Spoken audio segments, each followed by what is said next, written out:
Hi అండి, అందరికీ నమస్తే. రావణాసురుడి ప్రేయసి పార్ట్ 9. మీరు నాకు ఒక సహాయం చేయండి. ఆ బీచ్ హౌస్ లొకేషన్ మాత్రం వాట్సాప్ లో పంపించండి అన్నయ్య అని మీరా చెప్పింది. లేదు లేదు, ఈ సమయంలో నువ్వు అక్కడికి ఒంటరిగా ఎలా అని మిత్రని ఏదో చెప్పబోతూ ఉండగా మీరా అతని మధ్యలోనే ఆపేసింది. అన్నయ్య, నన్ను నేను చూసుకోగలనో లేదో నాకు బాగా తెలుసు. నన్ను ఎవరు ఏమీ చేయలేరు. I will message. మీరు లొకేషన్ మాత్రమే పంపించండి అని ఆమె మరొకసారి గట్టిగా చెప్పింది. సరే సరే అని ఒప్పుకుని కాల్ కట్ చేశాడు మిత్రన్. వెంటనే బీచ్ హౌస్ లొకేషన్ వాట్సాప్ లో మీరాకు పంపించాడు. కొంతసేపు మీరా మాట్లాడుతున్న మాటలని అయోమయంగా చూస్తూ కూర్చున్న వాసుదేవన్ అదివికి అసలు ఏం జరుగుతుందో అర్థం కాలేదు. మీరా మాత్రం మిత్రన్ పంపించిన లొకేషన్ తన మొబైల్లో చూస్తూ ఉండిపోయింది. తన తల్లి తండ్రుల దగ్గరికి వెళ్ళిన మీరా, నాన్న, ఆయన ఇప్పుడు తన బీచ్ హౌస్ లో ఉన్నారట. నేను అక్కడికి వెళ్ళి ఆయన ఇంటికి తీసుకొస్తాను. మీరు అప్పటి వరకు ఇక్కడే ఉండండి అని చెప్పింది. అదేంటమ్మా, ఒకసారి ఫోన్ చేసి చెప్పినా ఆయన ఇంటికి వచ్చేస్తాడు కదా. మరి నువ్వెందుకని ఈ సమయంలో అక్కడికి వెళ్ళాలి అని వాసుదేవన్ అడిగాడు. లేదు నాన్న, ఇప్పుడు ఆయన పరిస్థితి అంతగా బాగోలేదనుకుంటున్నాను. అందుకే నేనే వెళ్ళి ఆయన్ని తీసుకొస్తానని చెప్తున్నాను అని మీరా రావణ పరిస్థితిని పరోక్షకంగా వివరించింది. ఆమె మాటల్లోని అసలు విషయం వాసుదేవానికి అర్థమైంది. దాంతో ఇంకేమీ అడగకుండా సరే నాన్నట్టుగా తలూపాడు. నేను కూడా నీతో పాటు వస్తాను అని ఆయన అడిగారు. వద్దు నాన్న వద్దు, నేనే చూసుకుంటాను. మీరు అమ్మను ఇక్కడ చూసుకుంటూ ఉండండి. మీ కారు తాళాలు ఇవ్వండి అని మీరా అడిగింది. వాసుదేవుని వెంటనే కారు తాళాలను ఆమె చేతిలో పెట్టాడు. వాటిని తీసుకున్న మీరా బయటికి వెళ్లి తన తండ్రి కారులో బీచ్ హౌస్ వైపుకు బయలుదేరింది. మరోవైపు రావణ్ బీచ్ హౌస్ లోని బారులో కూర్చుని మద్యం తాగుతూ ఉన్నాడు. అదే సమయంలో మీరా కారు బీచ్ హౌస్ ముందు వచ్చాగింది. కారు నుంచి దిగిన ఆమె లోపలికి ఎలా వెళ్లాలో తెలియక కాసేపు ఆలోచిస్తూ నిలబడింది. వెంటనే మిత్రానికి ఫోన్ చేసి ఈ ఎలక్ట్రిక్ గేటు ఎలా తెరవాలి అని అడిగింది. ఇక మిత్రను వెంటనే అక్కడ సెక్యూరిటీ గార్డ్ కి ఫోన్ చేసి మీరాను మరో మార్గం ద్వారా బీచ్ హౌస్ లోకి తీసుకెళ్లమని చెప్పాడు. ఇక సెక్యూరిటీ వచ్చి మీరాను లోపలికి తీసుకెళ్లాడు. ఇంటి గుమ్మం దగ్గరికి వచ్చిన వెంటనే మీరా అతన్ని తిరిగి పంపించింది. ఆ తర్వాత ఒంటరిగా ఇంట్లోకి అడుగుపెట్టింది. ఆ ఇంటి వైభవాన్ని చూస్తూ ఆశ్చర్యపోతూనే ముందుకు వెళ్ళింది. కింద అంతస్తులో ఉన్న ఒక్కో గదిలోకి వెళ్లి రావణ్ కోసం వెతికింది. కానీ అతను ఎక్కడా కనిపించలేదు. చివరికి లిఫ్ట్ లోకి వెళ్లి మొదటి అంతస్తుకు చేరుకుంది. అక్కడ ఉన్న బారులోకి అడుగుపెట్టిన మీరా తన కళ్ళ ముందు కనిపించిన దృశ్యాన్ని చూసి ఒక్కసారిగా కళ్ళను పెద్దవిగా చేసింది. అక్కడ ఆమె భర్త రావణ్ ఉన్న పరిస్థితిని చూసి మీరా ఒక్క క్షణం మాటలు రాకుండా నిలిచిపోయింది. మీరా రావణ్ణి చూసి అలానే ఉండిపోయింది. ఎందుకంటే విపరీతంగా మద్యం తాగి చేతులు కాళ్ళు పక్కకు చాపుకుని నేలపై పడిపోయి ఉన్నాడు రావణ్. మత్తులో ఏదేదో అస్పష్టంగా గొణుగుతున్నాడు. అతని పరిస్థితిని చూసిన మీరా ఈయనకు ఇంకేం పని లేనట్టుంది. ఇంత పెద్ద బిజినెస్ మ్యాన్ చేసే పనేనా ఇది? చిన్న పిల్లల్లా ప్రవర్తిస్తున్నాడు అని నోట్లోనే గొనుక్కుంటూ ఇక చీరను కాస్త పైకి పట్టుకుని వేగంగా అతని దగ్గరికి వెళ్ళింది. అతని పక్కనే కూర్చుని అతని గుండెపై పదే పదే తడుతూ, రావణ్, ఏ రావణ్, ముందు లేవండి, ఇదేం అలవాటు? ఇలా తాగడం ఆరోగ్యానికి మంచిదేనా అంటూ అతన్ని నిద్ర లేపడానికి ప్రయత్నించింది. అయితే తనను ఎవరు ఇబ్బంది పెడుతున్నారో కూడా సరిగ్గా తెలియని మత్తులో ఉన్న రావణ్ కోపంతో ఒక్కసారిగా ఆమె చేతిని బలంగా విదిలించేశాడు. కళ్ళు మూసుకునే ఉన్న అతను అలా తోసేయడంతో మీరా ఒకేసారిగా కింద పడిపోయింది. తనను పట్టుకుని అక్కడే కూర్చుండిపోయింది. మత్తులో ఉన్న ఇతనికి ఇంత స్టామినా ఎక్కడి నుంచి వస్తుందో. ఒక్కసారి తోసాడంటే నేను ఇలా కింద పడిపోయాను. దేవుడా, ఎప్పుడు నన్ను నడుము విరగొట్టడమే ఈయన పని అయిపోయింది. అమ్మా అంటూ మీరా పైకి చూసుకుంటూ గొణికింది. అప్పుడే ఆమె మనక్షాక్షి వెటకారంగా, అయ్యో, ఇలా సిగ్గు లేకుండా అతను నీ నడుము విరగొడుతున్నాడని బయట చెప్పుకుంటావా ఏంటి అని అడిగింది.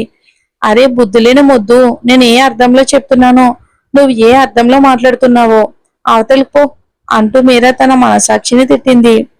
నువ్వు ఇలాగే వెళ్ళి బయట ఎవరితోనైనా చెప్తే వాళ్ళు కూడా నేను అనుకున్న అర్థంలోనే నిన్ను అనుకుంటారు. ముందు సరిగ్గా మాట్లాడడం నేర్చుకో. ఆ తర్వాత వచ్చి నన్ను తిట్టు అంటూ ఆమె మనసాక్షి మరొకసారి ఆమెను ఆట పట్టించింది. నాకు శత్రువు ఇంకెవరూ లేరు, నువ్వే ఉన్నావు. బాగున్నా సరే నా బుర్రను కూడా గందరగోళం చేస్తున్నావు. ప్రశాంతత లేదు. ముందెక్కడి నుంచి పో అంటూ తన మనసాక్షిని చీపురు కట్టతో కొట్టి తరిమేసిన మీర మళ్ళీ రావణ్ దగ్గరకు పాకుతూ వెళ్ళింది. అతని భుజాలను పట్టుకుని మరోసారి లేపడానికి ప్రయత్నించింది. నీ కోసం అక్కడ నా కన్నవాళ్ళు ఎదురు చూస్తున్నారు. నీకు బాధ్యత అనేది ఏమాత్రం లేనట్టుగా ఇలా తాగేసి పడుకుని ఉన్నావేంటి? ఇంకా నీకు ఎలాంటి అలవాట్లు వచ్చాయో ఏమో అంటూ గొణుకుతూనే అతన్ని లేపడానికి ప్రయత్నించింది. ఏయ్ అంటూ రావణ్ ఒక్కసారిగా అరవడంతో మీరా ఉలిక్కిపడి వెనక్కి జారిపోయింది. అంతగా మద్యం మత్తులో ఉన్న అతని కళ్ళు మాత్రం ఎర్రగా మారి కోపంతో మండిపోతున్నాయి. ఒక్కసారిగా లేచి కూర్చున్న రావణ్ మీరాను తన చూపులతోనే కాల్చేస్తున్నట్టుగా చూశాడు. నేను ఇక్కడ ఉన్నానని నీకెలా తెలుసు? అసలు నేను ఇక్కడికి ఎవరు రమ్మన్నారు అని మత్తులో ఉన్నా సరే అతని గొంతులోని కోపం మాత్రం చాలా స్పష్టంగా వినిపించింది. అతని కోపాన్ని చూసి మొదట భయపడిన మీరా అతను అడిగిన ప్రశ్నలు విన్న వెంటనే పెదవి విరిచింది. హా, నాకు మరేం పనేమీ లేదా? నువ్వెక్కడున్నావో వెతుక్కుంటూ వచ్చి నీ చేతిలో దెబ్బలు తిని చచ్చిపోవాలని నాకెంత ఆశో. ముందు లే రావణా, లే ఇంటికి వెళ్దాం. ఇలా తాగేసి పడుకుని ఉన్నావేంటి? రారా పాపిస్తోడా అంటూ కోపంగా అంది. ఆమెను కొట్టడానికి రావణ్ తన బలమైన చేతిని పైకెత్తాడు. దాంతో భయపడిన మీరా వెంటనే కళ్ళు మూసుకుంది భయంతో. అయితే ఆమెను కొట్టకుండా ఆగిపోయిన రావణ్, ఏ ఇప్పటికే నా దగ్గర చాలా దెబ్బలు తిన్నావు. ఇక మీదట నీ నోటి నుంచి రా అనే మాట మరోసారి వచ్చిందంటే నీ నోరు మాత్రమే కాదు ఒంట్లో ఉన్న ఎముకలన్నీ విరగొడతాను అంటూ మత్తులో మాటలు తడబడుతున్నా సరే కోపంగానే హెచ్చరించాడు మీరాని. ఇంతగా తాగున్నా నేను మాట్లాడిన మాటల్లో తప్పు మాత్రం సరిగ్గా పట్టేస్తాడీనా అని మనసులోనే రావణ్ను తిట్టుకుంది. మీరా, సరే సరే లేవండి రావణ, లేవండి, ఇంటికి వెళ్దాం అంటూ అతని చేతిని పట్టుకుని లేపడానికి ప్రయత్నించింది. కానీ ఆమె ఎంత ప్రయత్నించినా అతని శరీరం ఒక అంగుళం కూడా కదలలేదు. చిన్న ఎలుక పిల్లలా కనిపించే మీరా ఏనుగులా భారీగా ఉన్న రావణ్ను ఎంతగా లాగినా కదిలించలేకపోయింది. ఆమె పడుతున్న తంటాలను చూసిన రావణ్ ఒక్కసారిగా గట్టిగా నవ్వడం మొదలుపెట్టాడు. అతను అలా అకస్మాత్తుగా నవ్వటంతో అసలు మీరాకి ఏం జరుగుతుందో అర్థం కాలేదు. ఇక అయోమయంగా అతని వైపుకు చూస్తూ, ఇప్పుడు ఎందుకిలా లారీకి ఢీకొట్టిన పిచ్చివాడిలో నవ్వుతున్నావు అని కోపంగా అడిగింది. ఏయ్, నువ్వున్న సైజ్ ఏంటి? నేనున్న సైజ్ ఏంటి? నన్ను నువ్వు ఎత్తగలవా అని రావణ్ ఎగతాళిగా నవ్వుతూ అడిగాడు.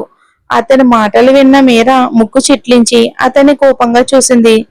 దీనికేం తక్కువ లేదు. నా ఇమేజ్ డ్యామేజ్ చేయాలంటే నీకు అలా చేయటం అచ్చం పాయసం తినడం లాంటిదే కదా. ఇక నా వల్ల కాదు. నిన్ను ఎత్తడానికి వెళ్ళి నా ఎనర్జీ మొత్తం లాస్ అయిపోతుంది. ముందు లేవండి అని చివరికి బతిమాలుకునే స్థాయికి వచ్చేసింది. ఆమె పరిస్థితిని చూసి రావణ్ పెదులపై ఎగతాళి నవ్వు మెరిపించాడు. ఆ తర్వాత అక్కడి నుంచి లేచి ఆమెను చూస్తూనే నెమ్మదిగా ముందుకు నడిచాడు. అతను ఎక్కడికి వెళ్తున్నాడో అర్థం కాక మీద కనుబొమ్మలు ముడుచుకుని, ఎక్కడికి వెళ్తున్నావు? టైం అయిపోయింది, పద ఇంటికి వెళ్దాం అంటూ కోపంగా అరిచింది. రావణ్ వెనక్కి తిరిగి ఆమె వైపుకు చూశాడు.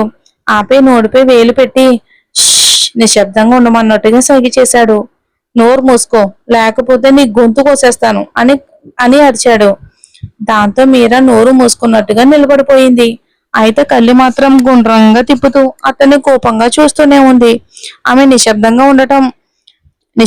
ఉండటం చూసిన రావణ్ మళ్ళీ ముందుకు వెళ్లి మద్యం బాటిల్ వరుసగా మర్చిన టేబుల్ దగ్గర ఉన్న కుర్చీలో కూర్చున్నాడు. మళ్ళీ అక్కడ ఉన్న మరో బాటిల్ తీసుకుని మూత తీసి మళ్ళీ నోటు కానించి తాగడం మొదలు పెట్టాడు. అది చూసిన మీరా కళ్ళు పెద్దవి చేసింది. అయ్యో పాపం, ఇప్పటికే మత్తులో పడిపోయేంతగా తాగాడు. మళ్ళీ మళ్ళీ తాగుతూనే ఉన్నాడు. ఈయన వల్ల ఇంకా ఇలాంటి కష్టాలు అనుభవించాల్సి వస్తుందో అంటూ పై కప్పు వైపుకు చూస్తూ మనసులోనే గొనికింది. వెంటనే రావణ్ దగ్గరికి వెళ్లి అతని చేతిలో ఉన్న బాటిల్ లాక్కోవడానికి ప్రయత్నించింది. అయితే రావణ్ కూడా బాటిల్ ఆమెకు దక్కకుండా గట్టిగా పట్టుకున్నాడు. రావణ్, చాలు, ఇక మీదట నువ్వు తాగకూడదు. ముందు ఆ బాటిల్ నాకు ఇవ్వు అంటూ మీరా అతని చేతిలో నుంచి బాటిల్ లాక్కోవడానికి ప్రయత్నించింది. వద్దు, పో అంటూ రావణ్ ఆమె చేతిలో నుంచి బాటిల్ మళ్ళీ తన వైపుకు బలంగా లాగాడు. ఇప్పటికే స్పృహ కోల్పోయేంతగా తాగావు, ఇంకా నీకు ఇదెందుకు అంటూ మీరా మళ్ళీ బాటిల్ తన వైపుకు లాగింది. నేను ఎంత కావాలంటే అంత తాగుతాను. నన్ను అడగడానికి నువ్వెవరమ్మా అంటూ రావణ్ మరోసారి బాటిల్ తన వైపుకు లాగాడు. అస్సలు కుదరదు, కుదరదు అంటే కుదరదు. నువ్వు ఇక తాగకూడదు అంటూ మీరా మరింత బలంగా తన వైపుకు లాగింది. కుదరదు, నేను తాగుతాను, పో అంటూ రావణ్ కూడా అంతే బలంగా తన వైపుకు లాగాడు. ఇద్దరు చెరో వైపు నుంచి బాటిల్ గట్టిగా లాగుతూ ఉండడంతో ఆ బాటిల్ మాత్రం వారి మధ్య చిక్కుకుని పడరాని పాటలు పడుతుంది. కొంతసేపటి వరకు బాటిల్ ఇద్దరు చెర వైపుకు లాగుతూనే ఉన్నారు. ఒక దశలో రావణ్ తన చేతిలోని పట్టును ఒకసారిగా వదిలేశాడు. అతను కూడా వదులుతాడని ఊహించని మేర డమాల్మంటూ వెనక్కి పడిపోయింది. అయితే కింద పడుతున్న ఆ మద్యం బాటిల్ మాత్రం గట్టిగా పట్టుకుంది. దాంతో బాటిల్లో ఉన్నది మొత్తం ఆమె మీద ఒలికిపోయింది. ఆ స్మెల్ కు మీరాకు వాంతి వచ్చినట్టుగా అనిపించింది. వెంటనే లేచి నిలబడి అక్కడ బాత్రూమ్ ఎక్కడుందో వెతుకుతూ వేగంగా పరిగెత్తింది. ఆమె ఎలా పరిగెత్తడం చూసి రావణ్ గట్టిగా నవ్వుతూ మరో బాటిల్ తీసుకుని నోటు కానించాడు. ఎడమవైపు వెళ్తే వాష్రూమ్ ఉంది అని గట్టిగా అరిచాడు. మీరా అతని వైపుకు తిరిగి చూసింది. అప్పటికే ఆమె ముక్కు కొన కోపంతో ఎర్రబడిపోయింది. రావణ్ను కోపంగా చూసి వెంటనే మళ్ళీ బాత్రూంలోకి పరిగెత్తింది. ఇక తన శరీరంపై నీళ్లు పోసుకుని మద్యం స్మెల్ ను తొలగించడానికి ఎంతగానో ప్రయత్నించింది. ఎంత క్లీన్ చేసుకున్న స్మెల్ వాసన మాత్రం పూర్తిగా ఇక పోకపోవటంతో ముఖం చిట్లించుకుంటూ బయటకు వచ్చేసింది. రావణ్ ముందు నిలబడి నడుంపై చేతులు పెట్టుకుని అతన్ని కోపంగా చూసింది. రావణ్ ఆమెను తల నుంచి కాళ్ళ వరకు ఒకసారి చూసి, నన్ను వెతుక్కుంటూ వచ్చినందుకు నీకేం దక్కాలో అది బాగానే దక్కిందిలే. ఇప్పుడు నువ్వు ఇక్కడి నుంచి వెళ్తావా అని వెటకారంగా అడిగాడు. మీరా మాత్రం అతన్ని అలాగే కోపంగా చూస్తూ నిలబడిపోయిందే తప్ప ఒక్క అడుగు కూడా వెనక్కి వేయలేదు. ఆమె వెళ్లకుండా అక్కడే నిలబడ్డం చూసిన రావణ్ మరొక్కసారి ఆమెను తల నుంచి కాళ్ళ వరకు చూశాడు. మధ్య మత్తులో మాటలు తడబడుతూ, నువ్వు అంత అందంగా ఉన్నావా నేను నిన్ను ప్రేమించడానికి అని అడిగాడు. ఆ మాటలు విన్న మీరా ఒక్కసారిగా కళ్ళు పెద్దవి చేసింది. రావణ్ చెప్పిన మాటలకు ఆమె పూర్తిగా షాక్ అయిపోయింది. మరోవైపు ఇక ఆఫీస్ గదిలో ఒంటరిగా కూర్చున్న మిత్రన్ తన మొబైల్ స్క్రీన్ పై కనిపిస్తున్న ఒక అమ్మాయి అందమైన ముఖాన్ని చూస్తూ ఉన్నాడు. అతని కళ్ళల్లో అంతులేని బాధ కనిపిస్తుంది. ఆఫీసులో పనిచేసే ఉద్యోగులంతా ఎప్పుడో వెళ్ళిపోయారు. కానీ రాత్రి అయినా మిత్రన్ మాత్రం అక్కడి నుంచి కదలలేదు. తన మనసులోని బాధను మొత్తం దాచుకుని ఆ ఫోటోనే చూస్తూ కూర్చున్నాడు. నేను నిన్ను కాపాడడంలో విఫలమయ్యానమ్ము. నేను మరింత జాగ్రత్త పడాల్సింది, కానీ నిర్లక్ష్యం చేశాను. జరిగిన ప్రతి దానికి కారణం నేనే అని తనలో తానే బాధపడుతూ ఆ అమ్మాయి ఫోటో వైపుకు కన్నీళ్లతో చూస్తూ ఉండిపోయాడు.